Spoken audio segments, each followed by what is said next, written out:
Testing 1 2. Check. Testing. Testing 1 2. Testing.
Giving me the okay back there. Okay. Well, anyway, so my name's Tyler Williams. I'm the extension educator located here in Lancaster County.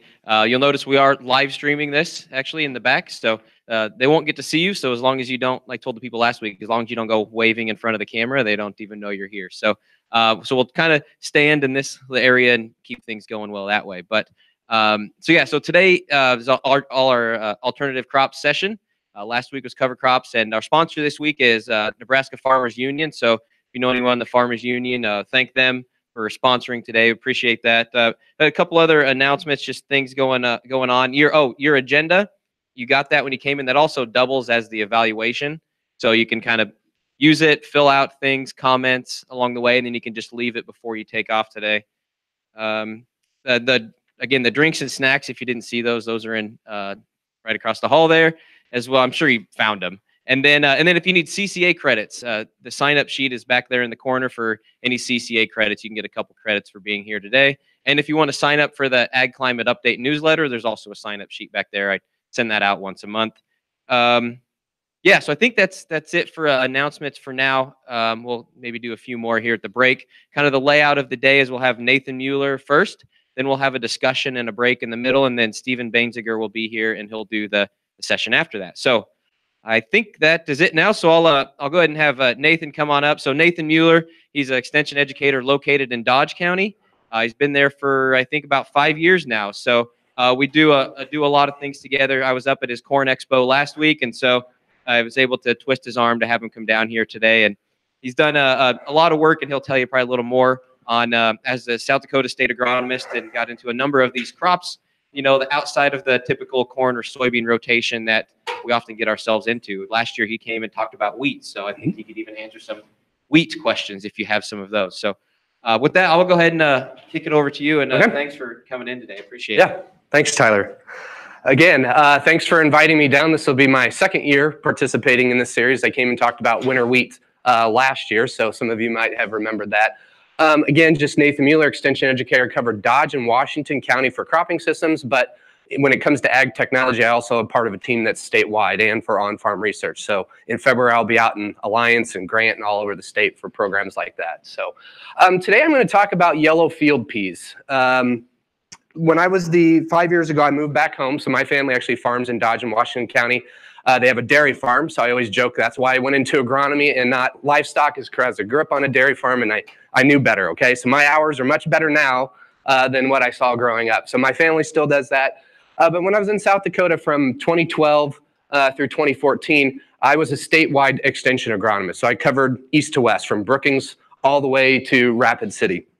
We didn't have a Western agronomist. So I covered all crops, pretty much minus sunflowers. So field peas, grain, sorghum, winter wheat, spring wheat, oats, corn, soybeans, carinata, canola, you name it. So in terms of knowledge, field peas, I learned enough in 2 years to be dangerous. And so I definitely do not know all the answers, especially when you shift a crop from north central region further south. Things change. It's the same thing that I'm working with growers on, 7 growers closely on winter wheat. Things are a little bit different here in eastern Nebraska than they are down in Kansas, where I did my PhD. So we'll talk about yellow field peas. I'll do the best to answer your questions. Really, today's an introduction. Today is really to provide you some beginning resources or beginning information on yellow field peas. And just realize anytime you start a new crop, there's always challenges. So I'll try to warn you what some of those might be. So my overview today, just why try yellow field peas, maybe versus some other pulse crops, a little bit on U.S. and Nebraska production, some basic management on seed sources, variety selection, planting, weed herbicide management, and then marketing and handling at harvest. Some industry contacts for you to reach out to, because if this isn't the chicken and the egg thing, actually this harvest marketing industry contacts is probably where you want to start first. Not at planting, okay?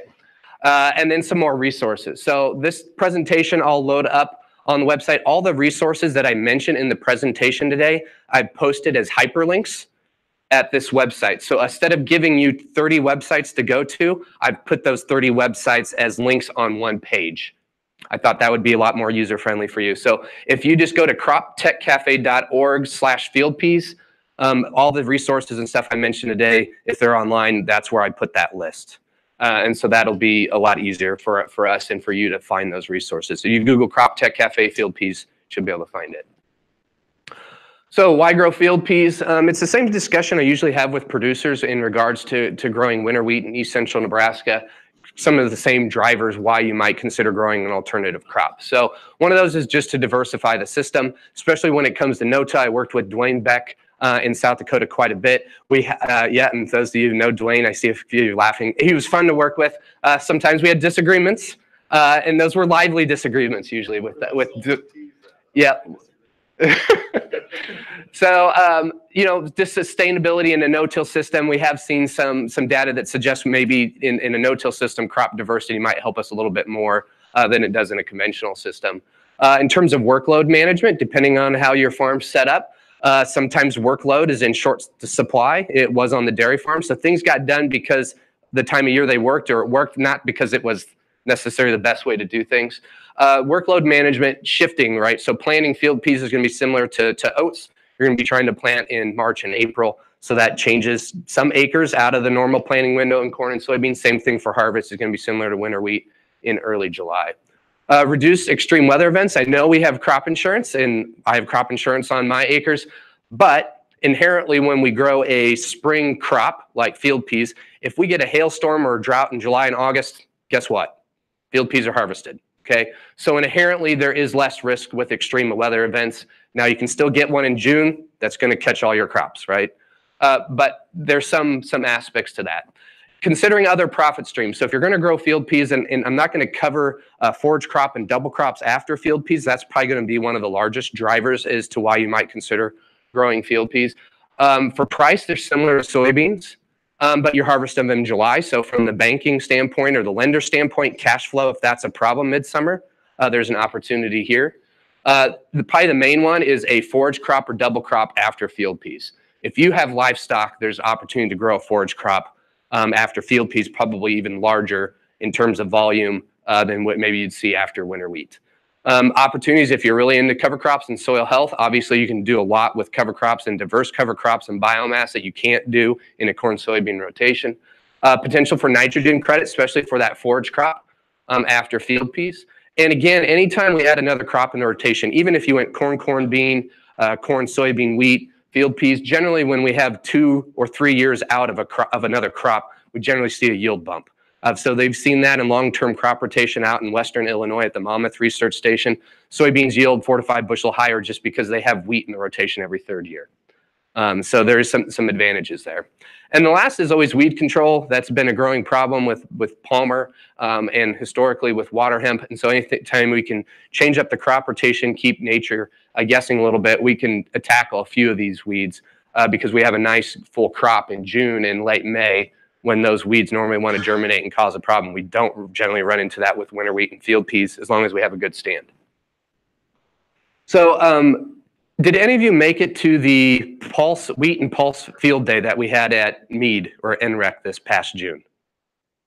Okay, great. We're going to have that again, and I'll share with that to you. Alex is a graduate student that's been working on field peas and double crops, and so we actually have variety trials here in eastern Nebraska finally on field peas. And he talked a lot about double crops. I'm not going to cover that, but I'm going to put Alex's presentation probably later today on that same website. So if you want to check that out, you sure can. Okay, so what do we do with field peas? I already had that question. What do I do with field peas? Okay, why is there an increase in use and demand?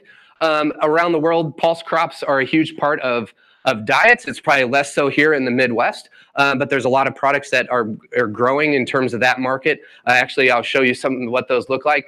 But for uses for field peas, because they're high in protein, it's used in the pet food industry. Actually, some work that the swine specialist at South Dakota State was doing, he was looking at using those in the diet of hogs on that end. Cover crop seed, of course, and then the human edible market. So that's split peas. A lot of yellow field peas are going to be ground for flour or as a protein concentrate. So Beth Nackey is one of the extension educators in our office. Yes. Yes, the pulse crop are generally a cool season legume would be the best way to look at that. So that's a legume that grows early in the spring. So that's peas, lentils, chickpeas, where soybeans would be a warm season legume, right? So cool season legumes is probably the best way to describe pulse crops. Yes? Why are they yellow field peas, not green field peas? What's the... Yep, so there's both kinds. There's yellow and green. Green's generally also for the edible market. Looks and the aesthetics of those are a little bit more important than it is on yellow field peas. A lot of yellow field peas are generally used for the flour side than they are necessarily split peas. Both are. Mostly it's the way it looks. People like something that looks green versus something that looks yellow. They have slightly different end uses. Yellow field peas, I think, is the easier place to start in terms of marketing and growing than it would be for chickpeas, lentils, or green field peas. Most of the work's been done on yellow field peas. Between green and yellow, it's been yellow when it comes to on the livestock side. As far as I know, yes. Yep. Yes.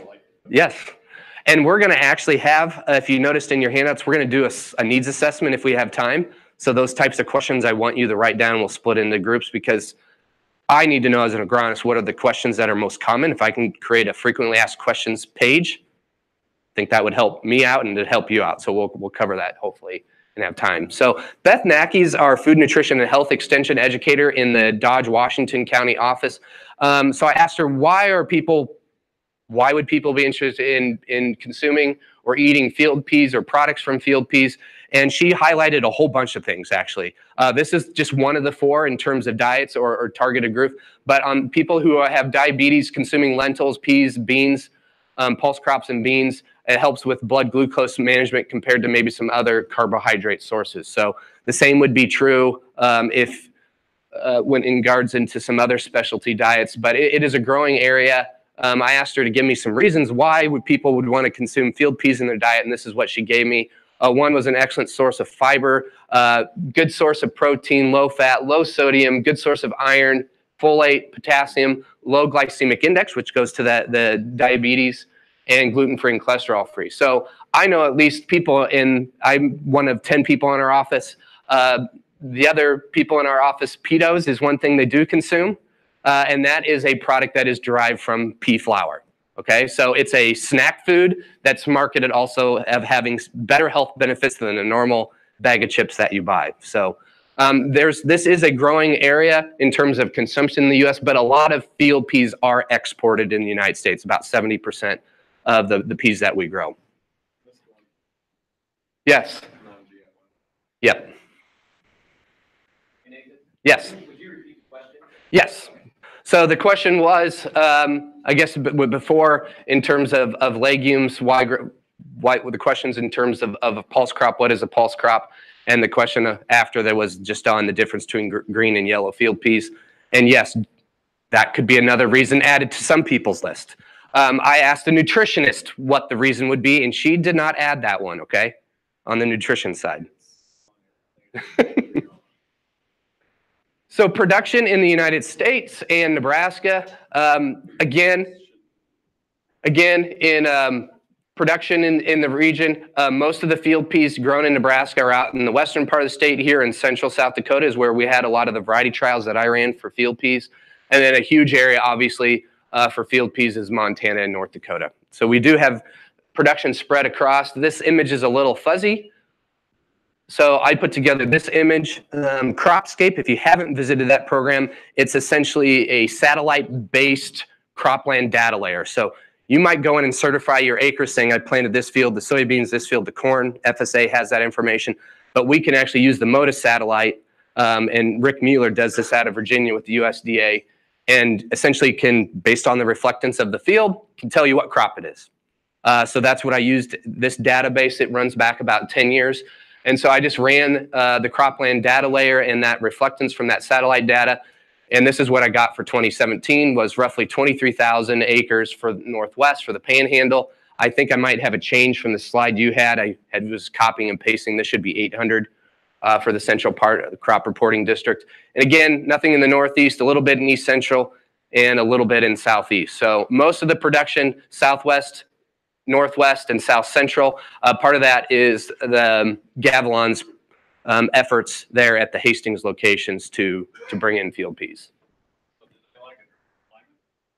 Generally, the main discussion I always had with growers in South Dakota was mostly driven by yield potential. As we move west and we run into shattering issues or just reduced yields with soybeans, people have found that switching to field peas, they can still get as good or better yields than soybeans, and the price is about the same. So really, it's mostly been driven by economics in the past. Yes, Tyler?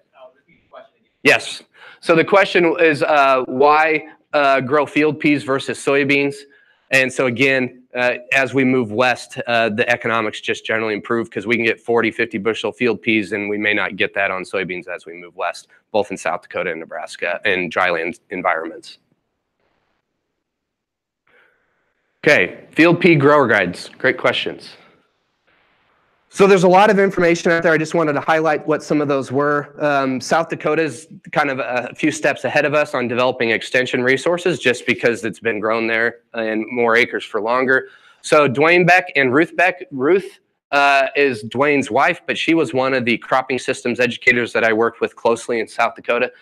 So they put this as well as some other faculty together. It's an 11-page production guide and pretty much goes start to finish. So that should be in your resource packet and should look like this. Okay, so that's a great resource to have. If you're into YouTube, they're a little long. From my liking, generally I like 3 to 4 minute videos, as do most people watching videos, tend to drop off. But Dwayne and Ruth did put together 2 about 9-minute videos, one on seeding field peas. And the reason I bring up South Dakota, there's going to be a lot of similarities in terms of production, so I don't think we're too far out the realm of learning what's going on there to here. And that's a great video to watch versus if you'd rather watch something versus read something. They also had one on harvest. That's probably the biggest thing we'll talk about on field peas and planting that they'll emphasize in those 2 videos is just handling. So it's a little bit different than soybeans. Cracked field peas cause a problem. Obviously, you aren't going to have a plant come up if those are cracked when you plant them, and nor does the end user want split peas before they want them split, okay? So they want them whole, they don't want them split. So some faculty around the university. So like I said, I've worked with field peas, but there's people further west in Nebraska that are working with field peas a lot more than me. If you went to the Pulse Crop Expo, that was in Kearney earlier this week in Monday. Did anybody make it out to that? Kearney on Monday? Okay, Mike did.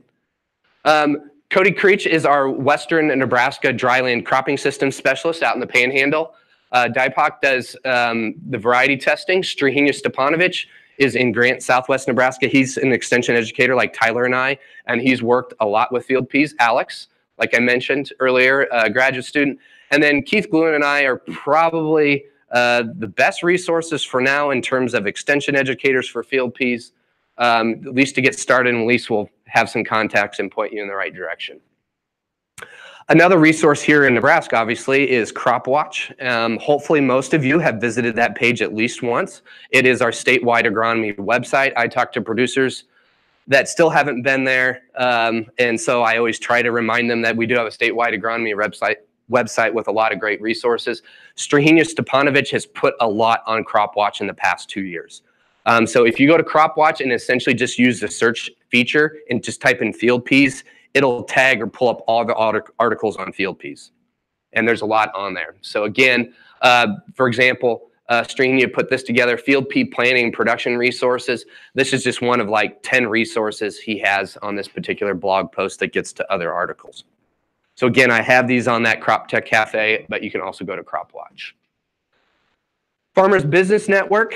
I didn't print that and put that one in there because you have to get permission. I got permission for the June field day, but I didn't ask him for this.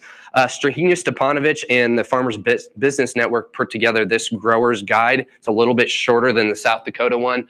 But if you just type in Farm Business Network, yellow field peas, you can essentially, if you put your name and email, then they'll let you download the document. So they want your information. So I did that, and they'll send you an email. Here's the link in case you ever need to download it again. So Strahina worked with them closely to put that together. Okay, so now we're going to talk about some of the things that are in those guides and some basic information that you need to think about before you get started. So one of the first things I always talk about, and I was on several boards while I was in South Dakota, and obviously was the variety trial manager statewide. First thing we're going to talk about is certified seed. Why would you buy certified seed? When it comes to winter wheat or field peas, one is to know the variety you're buying is what you're actually getting. That's part of that certification process. And the second is the quality of the seed you're getting and the information on that seed. So one thing that I really like, seed size, germination, purity, all those things. If you want to know on field peas, our target is about 300,000 to 350,000 pure live seeds. So significantly higher than soybeans.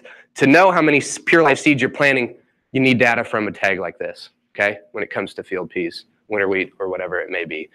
So I have some of these in the back. So that back table back there, there's some certified seed books. There is only one grower in eastern Nebraska that has certified seed for sale at Beaver Crossing. All the rest of them are in Southwest and the Panhandle of Nebraska. So Cass Farms, I talked to him earlier this week. So on all his acres, he still has everything available for sale. So he hasn't made any sales on what he grew on the field that he had this year. So if you're looking for field peas, either for a cover crop or a crop, give Cass Farms a call. So variety testing. It's probably the biggest thing that I look at when it comes to any crop. If it's corn, soybeans, winter wheat, field peas, when it's in terms of driving profitability and yield, the first and regular decision we make every year as producers is buying seed. So a lot of people already lock in and buy seed like I do in the fall to get the early discounts. But again, we need to be able to use third-party sources and company data to make those variety selection decisions. In the past, we haven't had variety trials for field peas in eastern Nebraska, so that's hard to come up with third-party data. So we have that this year. Again, whenever we look at variety trials, I always try to encourage people to look at more than 1 year and more than one location. So in this case, I only have 1 year and one location for eastern Nebraska for you. So it is what it is. It's better than nothing. So most of our other locations, we have data online. So if you go to our variety and hybrid testing program webpage on CropWatch, for field peas in the western part of the state, we have variety trials for field peas. There's online back to 2013 through 2018. Again, those are on our CropWatch website. So we're going to step through. It should also be in your handout, the variety trial results. It should be a front and back page that you have in your handouts, and so we'll cover those. The variety trial was planted at Mead at the Eastern Nebraska Research and Extension Center on silt loam, silty clay soils, no-tilled after corn. Planted April 5th at 310,000 pure live seeds, 1.5 to 2 inches deep. They put both liquid and peat inoculant on, so essentially a 1x rate of each, which means 2x rate for inoculation, because most ground we've never planted field peas, it is a different rhizobium species than it is than soybeans. So that's something that we need to do. Their herbicide program and their harvest date, and again, yields are adjusted to 13% moisture in a bushel when it comes to field peas at 60 pounds. So this is just the top 7 of essentially 24 different varieties they tested when it came to yellow field peas and the yields that we saw this past year. If you remember early April, yes, question. What are the seed costs per acre? That is a great question. It somewhat depends, and so I would give Cass Farms a call or some of the other certified seed growers a call. Yeah, off the top of my head, don't know that number. That's a good question. So we can find that and put that on the frequently asked questions. Generally, it's going to be they're non-GMO and seed, and they're not going to be as expensive as soybeans. But a number I didn't check what seed prices are this spring. So I'll follow up with you guys on that. So variety selection here. There's a couple different brands, not as many players in the field pea industry as some other industries. So a lot of these just happens to be out of the 5 or 6 companies that submitted varieties into the trials. The top 7 at least were from Meridian Seeds and Northern Grade Ag. We have flowering dates and maturity dates here. Anytime we move a cool season crop, as we move it further south, we run into the possibility of heat stress later in the year, so June. During grain fill, both for wheat and field peas. So anytime we can either get in the field early and plant shorter season varieties of field peas, it's going to decrease our risk of heat stress. But every year is different. This past year, for example, if you remember last week of May, we had close to 100-degree weather. But early April was one of the coldest Aprils on record. So very extreme when it comes to field peas and winter wheat for weather this year. And so these are actually pretty good yields. I would typically expect that we would be able to get in the 40 bushel range. Generally in central South Dakota, their goal was 40 to 50 bushels for field peas.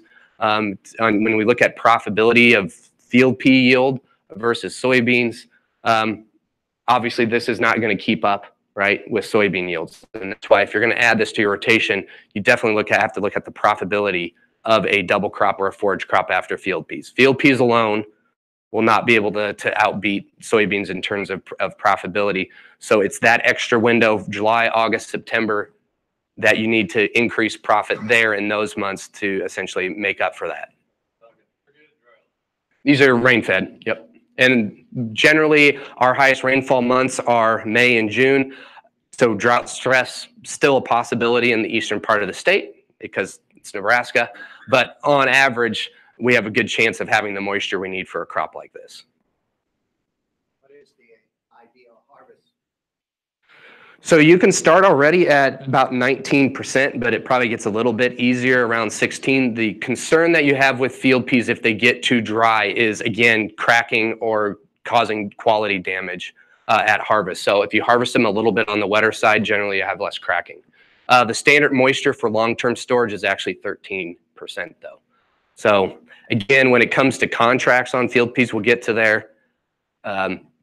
They'll make adjustments there and it might change year to year. This isn't you can get a price for field peas, but it's a little bit different. You pretty much got to work with a specific elevator or end user when it comes to marketing and contracting field peas. You just can't drive them to the elevator and assume they're going to take them.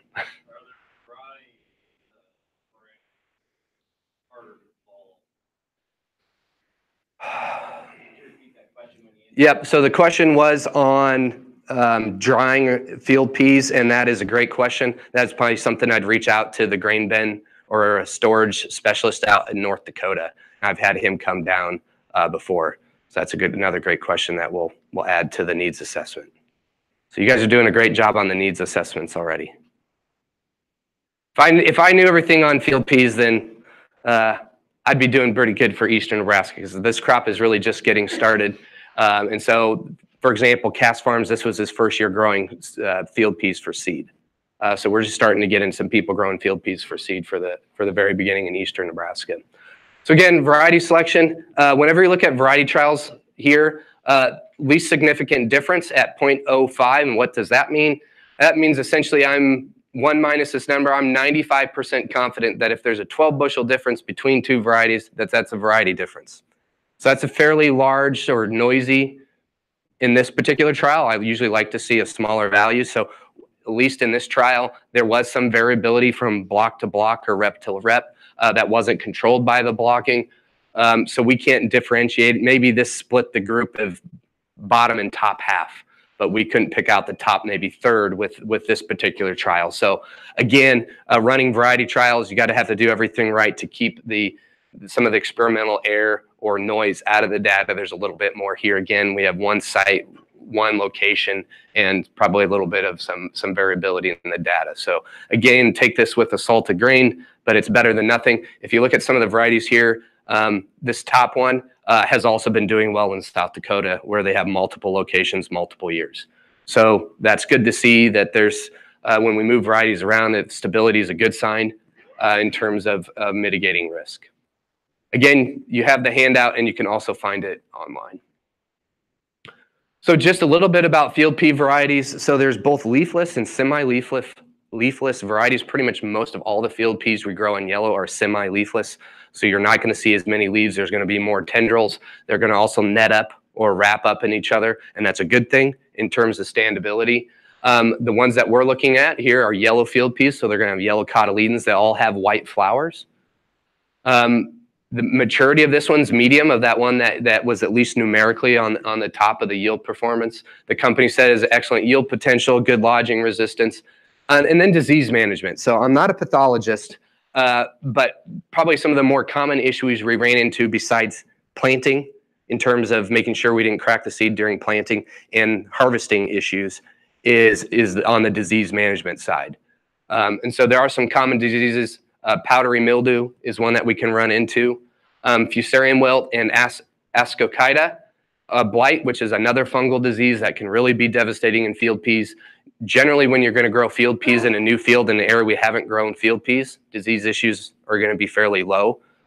For example, for this ascochyta, but we still have Pythium, Rhizoctonia that you're going to want to protect your seed from on the seed treatment, and we'll talk about that.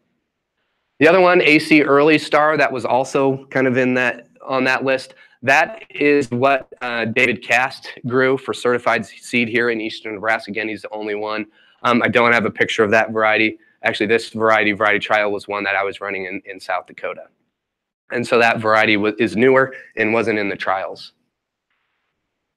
So planting practices. Anytime we look at planting practices or growing a new crop, besides the marketing first, then looking at planting second, is on the crop insurance side. For the counties here in eastern Nebraska, the counties aren't listed. So you have to have essentially a special written insurance agreement. So you need to contact your insurance agent and work with them on that written agreement.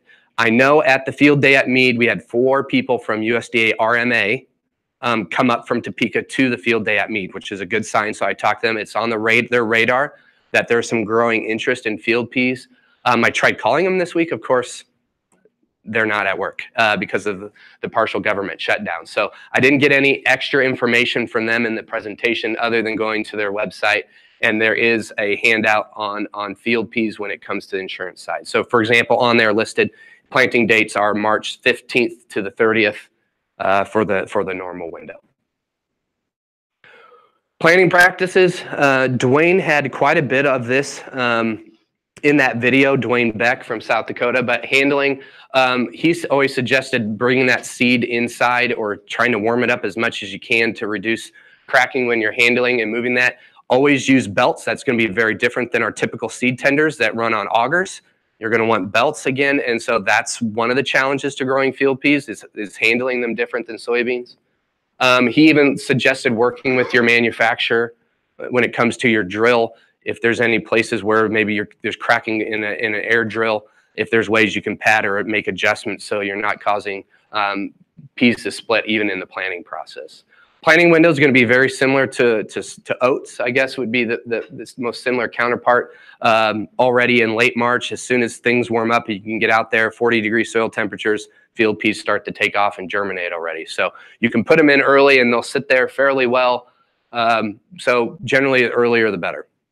Do you want several days after planting date? Yeah, so the question was soil temperatures after planting date. With soybeans, we do worry about that soybean seed, for example, imbibing cold water within that first 24 hours after, corn 48 hours after. When it comes to field peas, they're not as sensitive to imbibing cold water, so I'm not as concerned about that. You know, to be on the safe side, that would be a good call, but generally field peas are going to be fairly tolerant when it comes to imbibing cold water. So I guess I wouldn't be overly concerned about soil temperatures as we are with some other crops. Sometimes you get snow and it gets cold at the middle of April. End of April, do they kill us faster? They're going to be a little bit, I mean, they're still not, unlike, I guess, corn where the growing point is below ground. The growing point is above ground on field peas after they come up. So we could run the risk of an extremely hard frost causing some damage. I'm not sure what the temperature threshold is. I haven't actually even seen that from South Dakota on data on what its cold tolerances or freeze tolerances as a seedling. So that would be something also to add to provide to producers. That might be something I'll have to look at some research studies, maybe some faculty have conducted in North Dakota or South Dakota.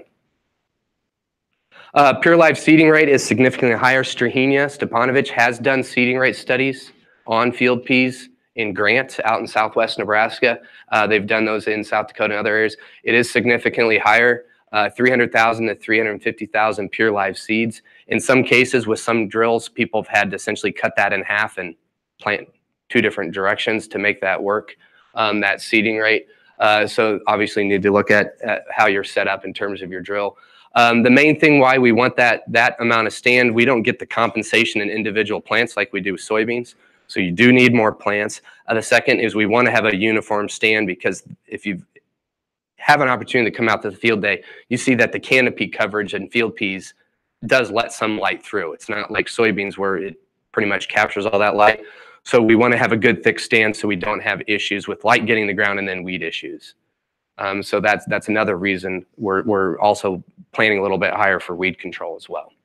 Planting depth, seed size is about 2,000 seeds a pound, so it is a little bit bigger than soybeans in terms of seed size. So they can handle planting deeper. You can plant them 3 inches deep, but generally that's not necessary. That's generally what's happening with guys that I worked with in South Dakota because it was just dry and they were trying to get to moisture. So again, 2.5 inches for field peas is kind of the recommended planting depth. Fungicide seed treatment is recommended, both from Pythium and Rhizoctonia. The main thing you need to check on, and generally it's not an issue anymore as it was in the past, just to make sure that your seed treatment is going to be compatible with your inoculant that you're going to put on the seed. Okay, so that's just something to work with the manufacturers or look at the products and with people that you're working on. So for soil fertility and plant nutrition, I did look up what North Dakota and South Dakota have. We actually don't have soil fertility recommendations as far as I'm aware in Nebraska and research done on that. So we're relying really on other states. And so one of the part of the fertility components is nitrogen. And because they're a legume, we want to get most of that nitrogen from nitrogen fixation. And so there is a symbiosis with the rhizobium species. Again, it's different than the rhizobia species in soybeans. Most every ground is going to be virgin ground when it comes to field peas. So most current recommendations are to do a 2x rate, so either a liquid and then a peat, and then do have a dry granulated in-furrow as well. So there's 3 different inoculants you can use for field peas.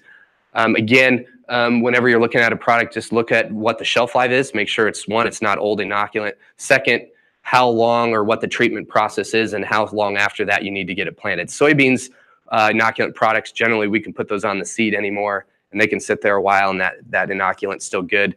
When it comes to field peas, we're probably not quite as progressive on there, but it's gotten better as well. So nutrient management, that's a question that I assumed that people would have. When it comes to phosphorus, most cool season pulse crops, winter wheat, the phosphorus requirement or the soil test level that we want is a little bit higher.